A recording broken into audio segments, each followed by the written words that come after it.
안녕하세요. 오늘 사연은 결혼 준비에 바쁘신 애비 신부님이 보내주신 사연입니다. 결혼 준비 과정에서 집 명의를 누구로 하느냐의 문제로 시댁과 다툼이 있다고 하시는데요. 과연 어떤 사연일지 한번 읽어보도록 하겠습니다. 안녕하세요. 저는 2달 내로 결혼을 할 애정인 애비 신부입니다. 갑자기 시국이 확 나빠지거나 하지 않는 한 애정대로 올해가 끝나기 전에 결혼할 생각이었어요. 그런데 시국 문제가 아니라 시댁 문제로 결혼을 해야 하나 말아야 하나 고민하고 있습니다. 양보할 생각도 해봤지만 마냥 시댁 하자는 대로 양보하다가는 호구가 될 것 같아서 망설여집니다. 정 말이 안 통하면 차라리 파혼하는 게 답이 아닌가 싶어요. 지금 저랑 남자친구는 정말 결혼이 코앞인 상태입니다. 이미 상견례도 마치고 결혼식장도 예약 잡았어요. 이제 세부 조건 조율하고 애물과 애단 이야기를 주고받는 상황이죠. 사실 조건으로 따지면 저나 남자친구나 비슷합니다. 둘 다 공무원으로 근무하고 있고 집안 살림도 큰 차이가 없습니다. 둘 다 급수도 같지만 남친 쪽이 저보다 근속 연수가 조금 더 많아서 급여는 남친 쪽이 조금 더 많습니다. 나이도 남친 쪽이 4살 더 연상이고요. 제가 가진 돈은 개인적으로 저축한 돈과 투자한 것까지 합치면 7천 정도 됩니다. 저금한 돈과 국채 산 돈 등 다 합치면 그 정도 금액이 나올 겁니다. 지금도 그렇고 국채도 그렇고 최소한 마이너스가 될 일은 없는 돈이지요. 또 집에서 결혼 비용 등으로 지원해 주신다는 돈이 3천만 원 정도 됩니다. 한편 남친 쪽이 가진 돈은 9천만 원 정도입니다. 액수만 따지면 더 많아 보이지만 실제로는 저와 큰 차이가 없어요. 저는 지금 가진 자산이 줄어들 일은 없지만 남친은 얼마 전에 새 차를 사서 할부금을 갚아야 하거든요. 차값 빼면 저처럼 대략 7천 정도를 본인이 가지고 있습니다. 저도 차 몰고 다니지만 예전에 할부금 다 갚아서 이후 돈 나갈 걱정은 없고요. 이처럼 저나 남자친구나 조건도 비슷하고 살림도 다른 동년배 사람들과 비교하면 부족하지는 않다고 생각합니다. 그래서 여유로운 신혼과 결혼 생활을 즐길 수 있으리라고 생각했습니다. 행복한 단꿈에 젖어 한창 결혼 준비를 하던 중 시댁에서 제안이 들어왔습니다. 시댁에서 아들 결혼용으로 마련해둔 아파트가 하나 있는데 그것을 우리 신혼집으로 주신다고요. 시댁에서 집 주신다고 하면 웬만하면 감사할 일이겠죠. 그런데 시댁에서 주신다는 아파트가 썩 좋은 집이 아닙니다. 일단 규모도 작고 방 2개에 내부 구조도 썩 좋지 않은 편입니다. 집값 비싸디 비싼 서울 시내에 있는데도 2억 5천도 못 찍는 수준이니 알만하지요. 서울 시내에서 이처럼 조건이 좋지 않은 아파트는 드물지 않을까 싶을 정도입니다. 거기에다 대출금도 8천인가 남은 상태이고요. 재개발 가능성도 있다면 가격 상승 기대하고 들어갈 수 있겠지만 부동산 사이트나 커뮤니티 들어가 봐도 재개발 이슈는 전혀 없습니다. 집도 별로고 재개발도 기대할 수 없어서 서울에서 좀 싸게 살고 싶은 사람이나 선택할 아파트. 한 커뮤니티에서 시댁에서 준다는 아파트를 이렇게 평한 것을 봤습니다. 저도 이 평가가 딱 맞다고 생각해요. 더군다나 시댁에서는 이 아파트를 신랑 명의로 양도할 것이라고 합니다. 시댁과 남편이 아파트 비용을 다 댄다면 당연히 신랑 명의로 하는 게 맞겠죠. 그런데 명의와는 별개로 아무튼 남편 집에서 집을 해오니 우리 집에서도 그만큼의 성의를 할 것을 요구하십니다.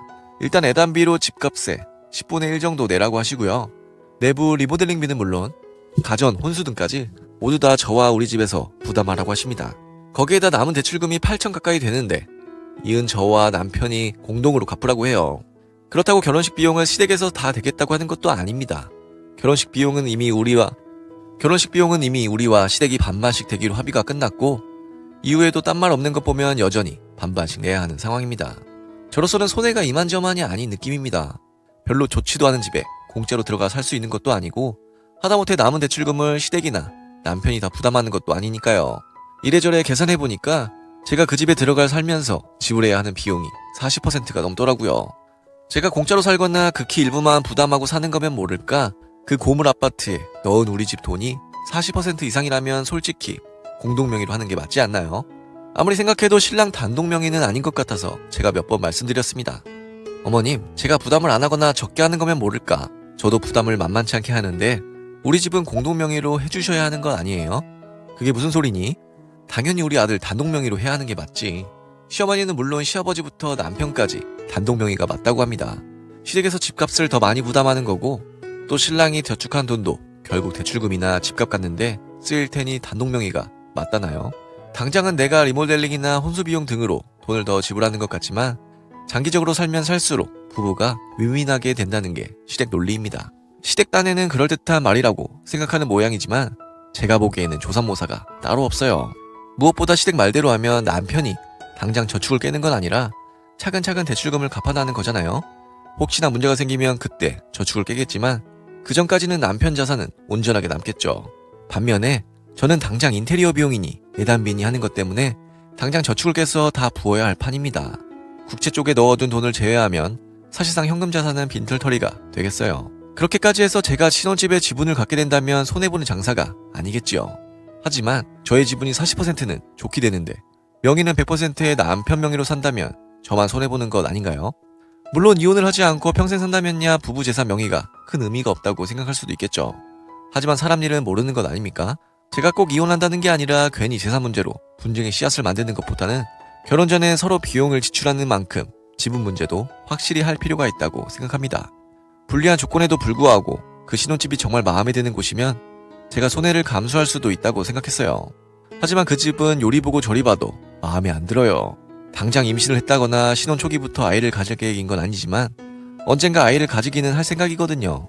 저와 남친 둘만이 산다면 모를까, 2세가 태어난다면 분명 집이 너무 작게 느껴질 거란 말입니다. 아이를 한 3년 뒤에 낳는다 치면 결국 3년 뒤에는 팔던가 세놓고 이사해야 할 집인 셈이죠. 몇 년 기다리면 재개발이나 집값 상승 기대할 수 있는 집이라면 모르겠지만 그럴 희망도 없어요. 서울 집값 대부분이 오를 거라고 낙관하는 커뮤니티에서도 우리가 들어갈 동네, 우리가 살 아파트는 고개를 내줬더군요. 거기는 절대 단기간에 오를 곳이 아니라고요. 집도 마음에 안 들고 명의까지 못 가진다면 저만 손해보는 장사잖아요. 그래서 제가 시댁에 몇 번이나 이야기해보았답니다. 아버님, 그 집은 요즘 사람들에게는 썩 좋은 집이 아니에요. 차라리 대출이라도 받아서 저랑 남편 공동명의로 신축 빌라라도 들어가는 게 맞지 않을까요? 빌라가 신축이라도 어디 아파트랑 비길 수 있겠니? 투자 가치라는 게 괜히 있는 게 아니야. 시댁에서는 근거도 없는 투자 가치나 무조건 아파트가 답이니 하는 식으로 말씀하시니 딱 벽 보고 이야기하는 느낌입니다. 이런 사람들이랑 계속 결혼 생활하고 시집살이 할 수 있을지 모르겠어요. 날 잡아서 공동명의로 해달라고 결판을 내고 안 된다고 하면 그냥 파혼하는 게 나을지 아니면 제가 참고 사는 게 나을지 제가 어떻게 해야 할까요? 네, 오늘의 사연은 여기까지입니다. 시댁 때문에 부담을 많이 느끼고 있다는 이야기셨습니다. 가까울수록 경제적인 부분은 확실히 하라는 말이 있는 것처럼 웬만하면 신부님의 권리를 지키는 방향으로 노력해봐야 할 것 같습니다. 그럼 저는 다음 사연으로 돌아올 테니 구독과 좋아요, 알람 설정 부탁드려요.